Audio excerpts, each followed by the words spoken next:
Hey YouTubers, this is Cheryl with CNC. Are we there yet? And today you are in for a big treat because we are in Skagway, Alaska. So follow us for a tour and a train ride. Don't forget to like and subscribe.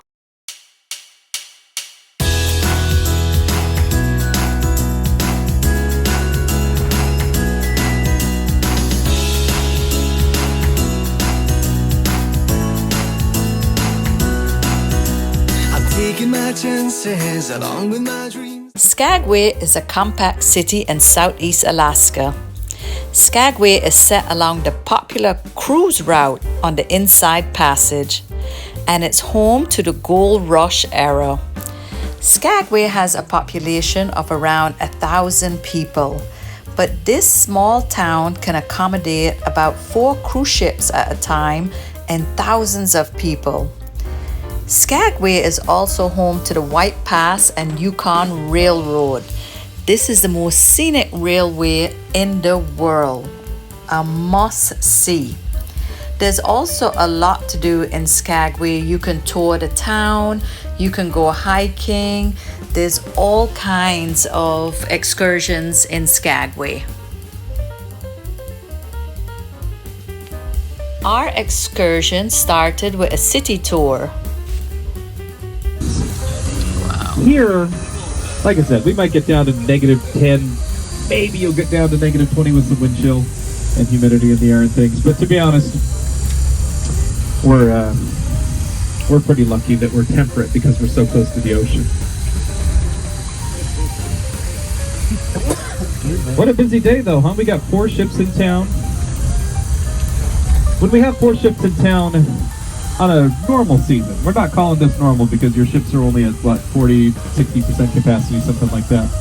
On a normal season, we might have 20,000 people in town on a Tuesday. Wow. Today, there might be about 10,000. Over on the right-hand side, that is a snowplow that they used to use on the railroad tracks. Yeah. So they would get that thing running up the train pass, and it would rip the snow out of there. This train track was open all year round when the gold rush was going on. There's my wife in the pink vest. Look at that cute devil. Yeah. Over here on the right-hand side, the visitor center is where the old train station used to be. And now it's the National Forest Service Center because we're technically in a national forest. We're in the Tongass National Forest. Over on the left-hand side, we have the Red Onion Saloon.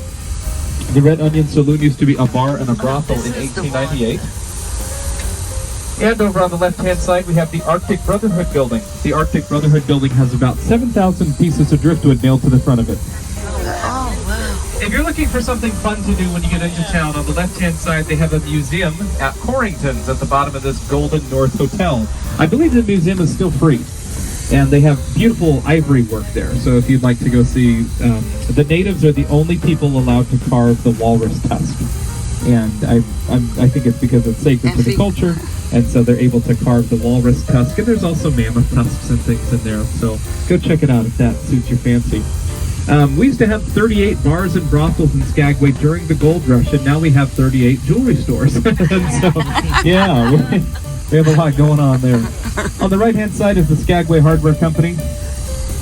Their motto is if we don't have it, you don't need it, because you're not going to find it anywhere else in town, and that is absolutely true. Anywhere else in town does not sell appliances or beds or utensils around your house and things like that, so the hardware store is the place to go. On the right-hand side, we have Kermsey's Curios. Pay attention to Kermsey's because when we get to the top of the overlook, we're actually going to see the signage that Kermsey painted up on top of the mountain. Herman Kermsey was a really ambitious entrepreneur who fixed watches and jewelry during the gold rush, and so he painted his logo up on the mountain, and we're going to see that when we go up to the overlook today.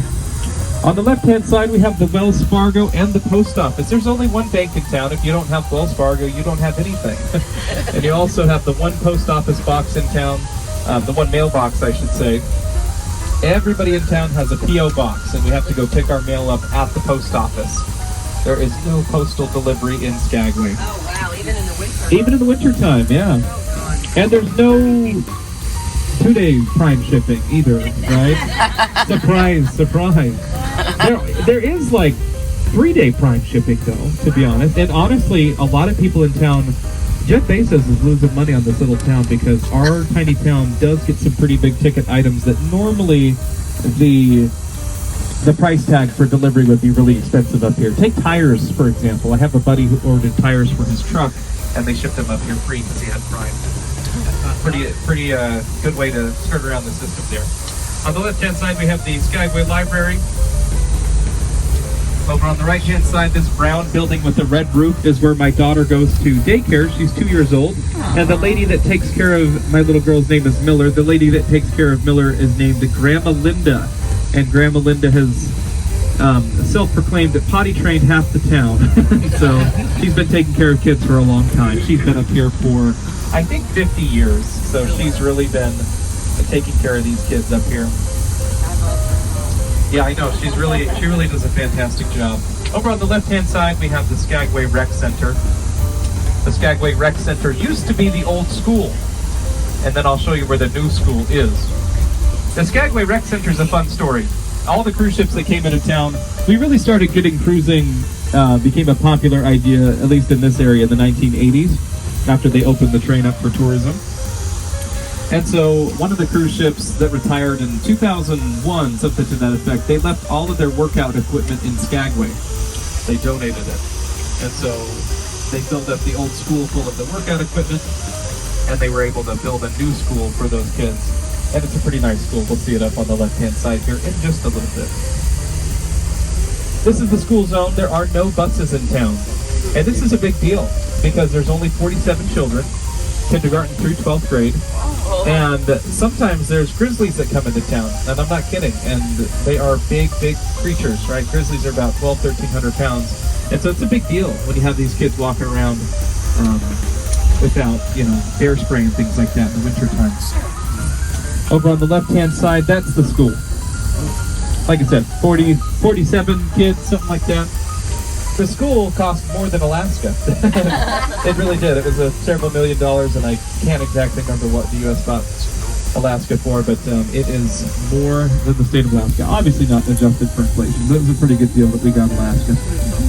Over on the left-hand side, this is their baseball field. A lot of people say 47 kids can even have a team.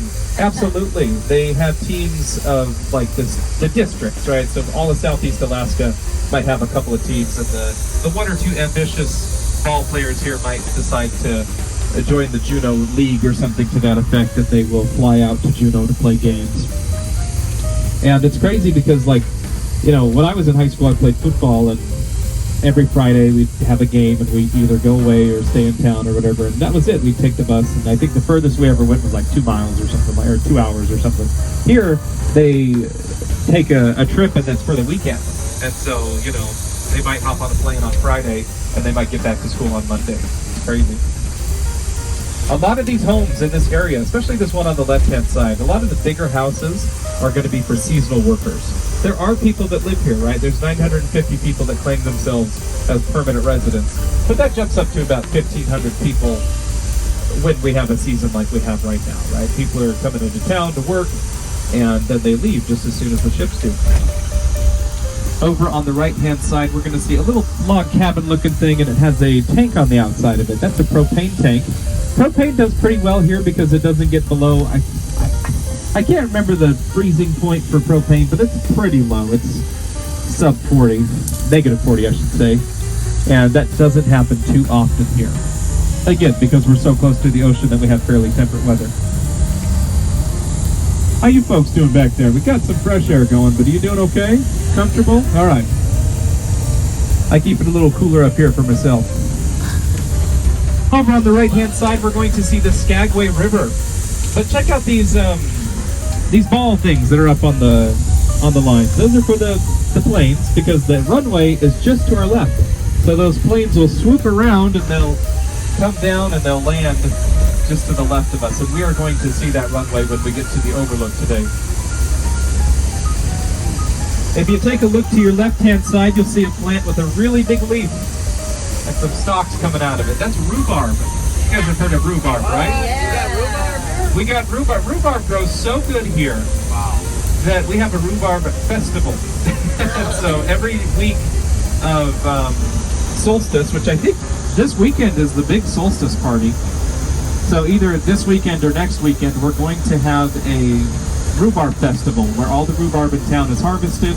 It's pickled, it's canned, and everything like that. But then we'll also make the strawberry rhubarb pie. We'll make bison rhubarb chili, and yeah, people just have a blast. It's a great town if you are really community-minded because everyone knows everybody, which is sometimes for better or for worse. I think that sometimes. Is there any place in town you can buy? Any place in town you can buy rhubarb? I don't know if you can buy rhubarb in town anywhere because a lot of the people, I wouldn't say they hoard it or anything like that, but it's just they don't use it in a lot of dishes besides what they're making at the festival. And it sells out every year. So all the pie, all the bison and things like that, it usually sells out. I was lucky enough that my one of my roommates makes a pickled rhubarb, and they gave me a jar of it this year. Good gift. This road that we're taking goes out to a little town called Dyea. Dyea used to be a gold rush town, just like Skagway did. And the gold rush happened between 1898 and 1900. So whenever I'm saying the gold rush, think 1898 to 1900. During the gold rush, there were 10,000 people that lived in Skagway and 10,000 people that lived in Dyea. So they were pretty much twin cities. Dyea is only about 5 miles away up the canal from us. It's really not too far at all. The reason why Skagway survived and the reason why Dyea did not survive is because we had a railroad that went out of town. So because of all those stampeders and gold rushers that came through this area, they built a railroad in response to that large body of people coming through this area. And that kept the town afloat for years and years and years. But Dyea, they only had access to the Chilkoot Trail. And you're not going to see the Chilkoot Trail today. You're going to ride on the White Pass, which is what the miners took that lived in Skagway, but you're not going to see the Chilkoot itself. That's where my company gets its name. Chilkoot was a harder trail to hike. It had an elevation of about 4,000 feet, and I believe it was 31 miles long. It was not something that you could take a pack animal on. Did you see that little graveyard back there, the cemetery? A lot of people are kind of sometimes disappointed when they say, wait, we wanted someone that was born and raised in Skagway. The last person born in Skagway was in 2008. We don't have a doctor in town. And so nobody, is born and raised here, really. A lot of people are transplants. They might come up like myself when they're younger, 20 to 30 years old, and they might end up staying here like Grandma Linda for the next 50 years. But even Grandma Linda, I asked her, I said, hey, are you going to be buried somewhere in Skagway? And she said, no, I'm going to go back to, she's from Utah. I forget what city she's from, but she said she's going to go back to Utah. So that's why our cemetery is not very big, because a lot of people that live in Skagway were not born or raised here. One interesting little fact about the overlook that we're just about to see. Skagway, that railroad that we saw and that you're going to go on today, goes 110 miles up the road into Yukon, Canada. And because it goes into Yukon, Canada, during World War II, the United States Army was building the Alaska-Canadian Highway, and the railroad was really useful and influential in the building of the Alcan that is the Alaska-Canadian Highway, right? It's a huge highway, 1,300 some odd miles. It goes between Dawson Creek and Fairbanks, Alaska. Big highway. Anyways, where I'm going with that is that they built this overlook in response to this town becoming sort of a target, because this town had all the equipment that was going up to build the Alcan. So the U.S. Army built this to look for sea raids or air raids. We're going to just turn around here, get in front of Mike. There is a restroom here. It's not the best restroom at all. The restrooms on the train are probably better than what you're going to see here today. So I would highly recommend using the train restroom as opposed to this one. But if you need to go, you need to go. Just to give you an idea of where we're at with time, I want to have you on the train in about 25 minutes. So we have no rush here at all. You can take as many pictures as you'd like. Our city tour took us above Skagway, where we had this incredible view of the mountains, and we found out that there's a lake up into the mountain, the Lower Dewey Lake, which I can imagine has an incredible view. We also had a view of the Skagway Airport, which is about 3,500 feet long. This was an ideal spot to take in all of Skagway and get these gorgeous shots.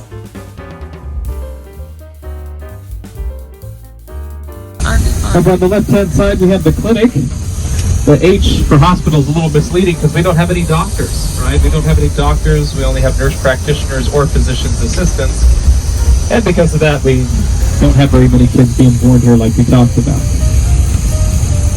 Again, there's the Skagway Rec Center on the right-hand side, and we do have a skate park. What happens if somebody has a heart attack?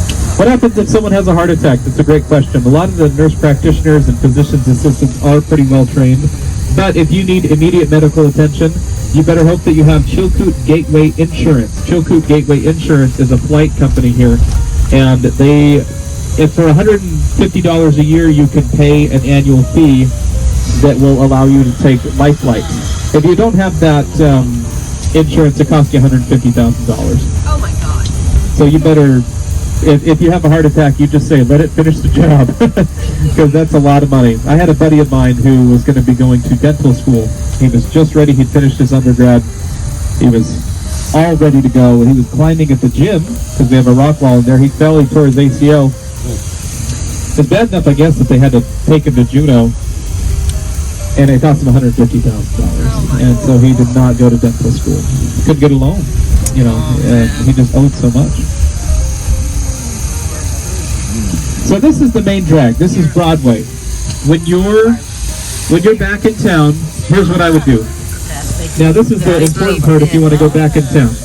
Every now and then on the right-hand side of the street, you're going to see the city transit streetcar stops. The streetcar is $3 for one way, and you just hop on it and say which ship are you going to, and they'll take you to your ship.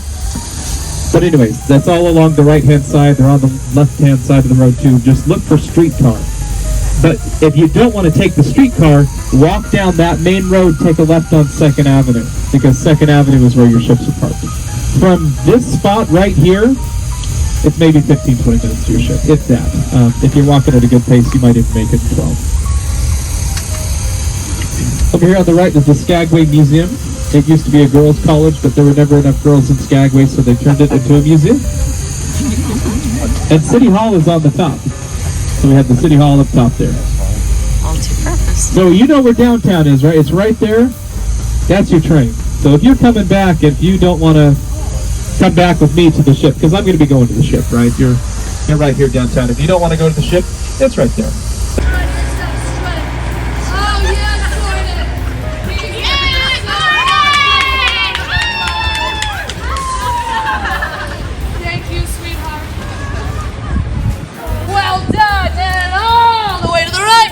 And you gotta strut it. You ready? You got a good one there, sweetheart. We're gonna sneak over here to the right. Stopping at the Red Onion Saloon was a must. This was built in 1897 and is located right on the main drag in Skagway. And it's so entertaining. You must stop here. Folks, I'm going to have a very special opportunity for you. It is about time for the 4:30 brothel tour. That's right, folks. It's just $10 whole. We're 20 minutes upstairs with a bona fide madam. Our services have changed a little bit since 1898, but I promise you, I give the best oral history in town. But once you make your way upstairs, we will be moving through the very historic brothel itself. Everything is original from 1898. Now, folks, you will not go away empty-handed. Oh, no. You'll go away with your very own souvenir burger.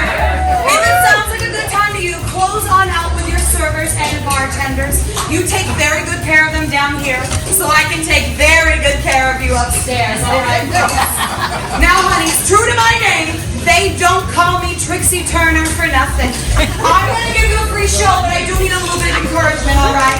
So, what I'm going to have from you is a big 1, 2, 3, and then I want you to scream my name, Trixie. All right, folks? You ready for me? Woo! All right, here we go. Gotta help me out.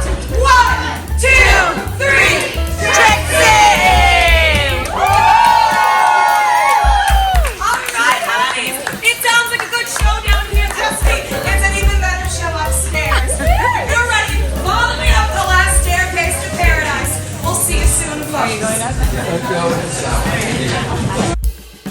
White Pass and Yukon Route Railway is Alaska's scenic railway of the world.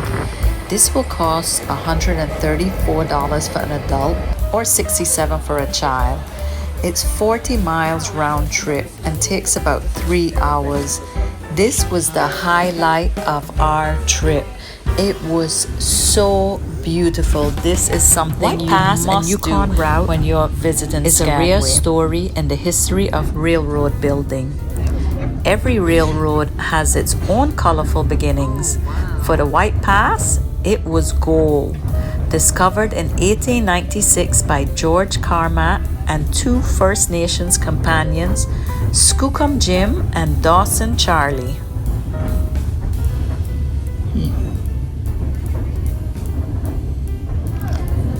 The few flakes they found on Bonanza Creek and the Klondike barely filled the spent cartridge of a Winchester rifle.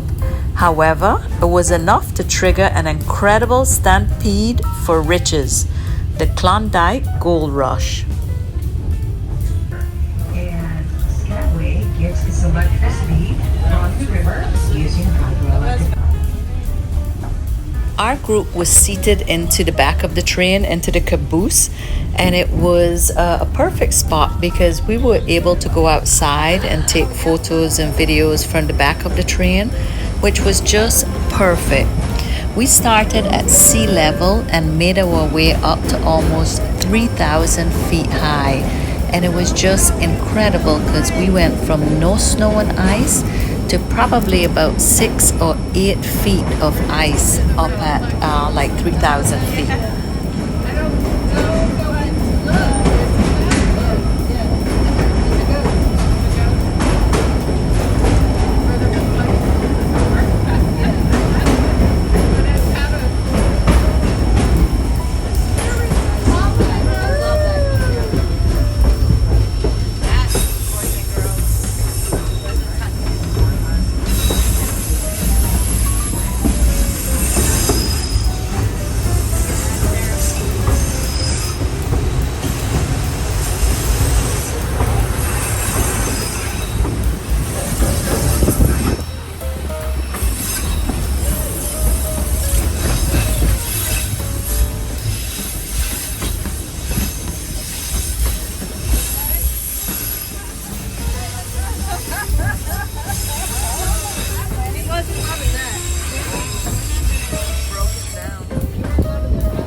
We crossed over bridges, we went through tunnels, we passed so many waterfalls.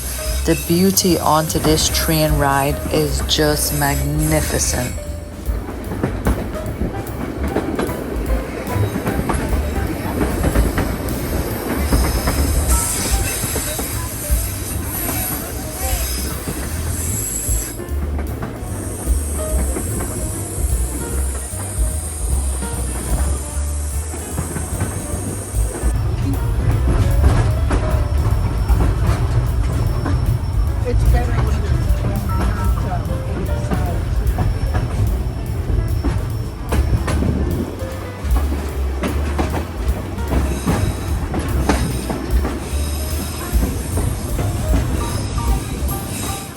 Against all odds, this 110 miles of track was completed in 1900.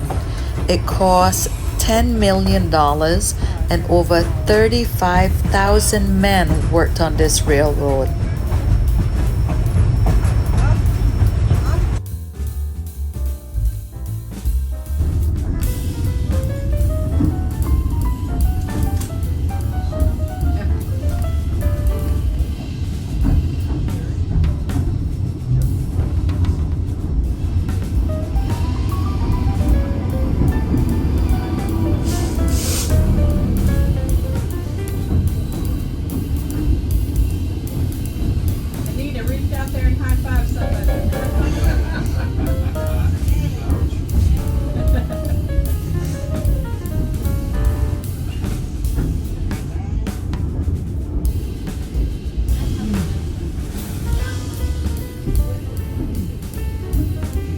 we do have one more train. You can see off to your left across the gorge there.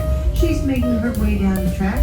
Once again, there's only one track on that side. These are the only side tracks that will allow us to pass until we reach the summit.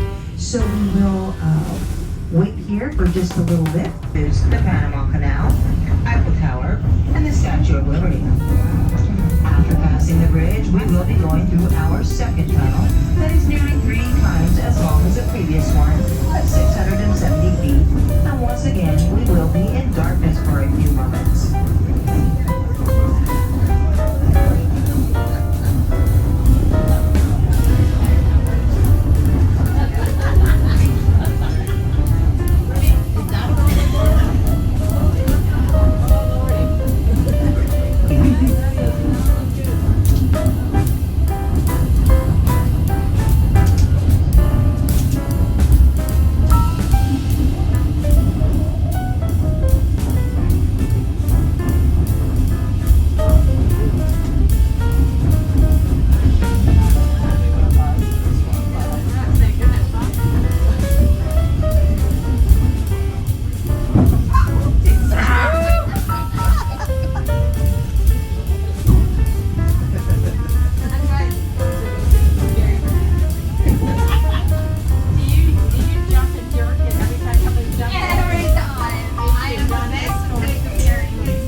The White Pass and Yukon route was designated an International Historic Civil Engineering Landmark in 1994. This is an honor shared with other world civil engineering marvels such as the Eiffel Tower and the Statue of Liberty.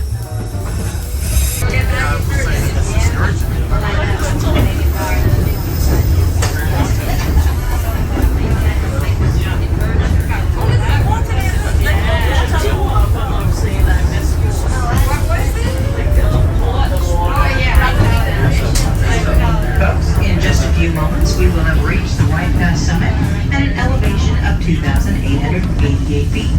Up on the left-hand side, you will see a small metal obelisk on top of a rock representing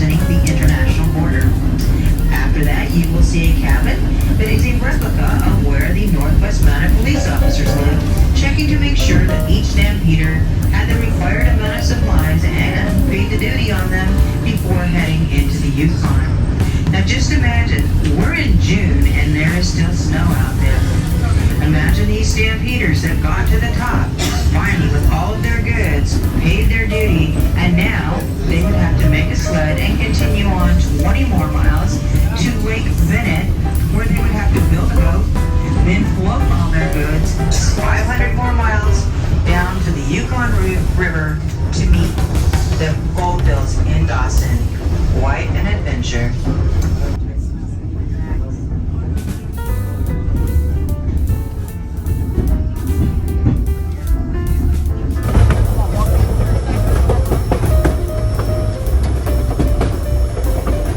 I really wasn't expecting to get this hot.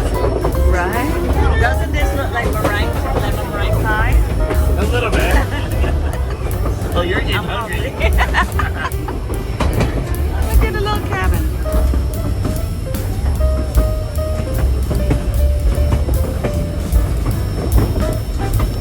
Our train ride also took us over into Canada for several miles and then back into Alaska. I just wanted to feel that.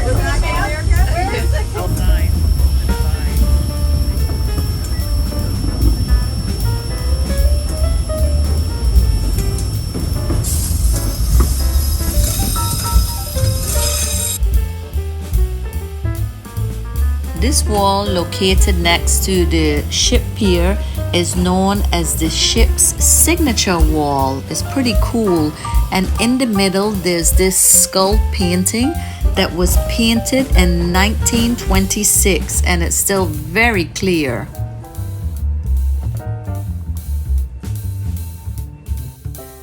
Alaska has two time zones, Alaska time and Hawaii Aleutian time, which is 4 hours behind the East Coast. 11:15 and the sun is setting in Alaska. I didn't even know it set because it's light outside all the time. But look how beautiful. And we're surrounded by mountains. Oh my word. We had about 22 hours of daylight on this day. Stay tuned next week as we conclude our Alaska series with a stop in Victoria, British Columbia. You don't want to miss this beautiful city.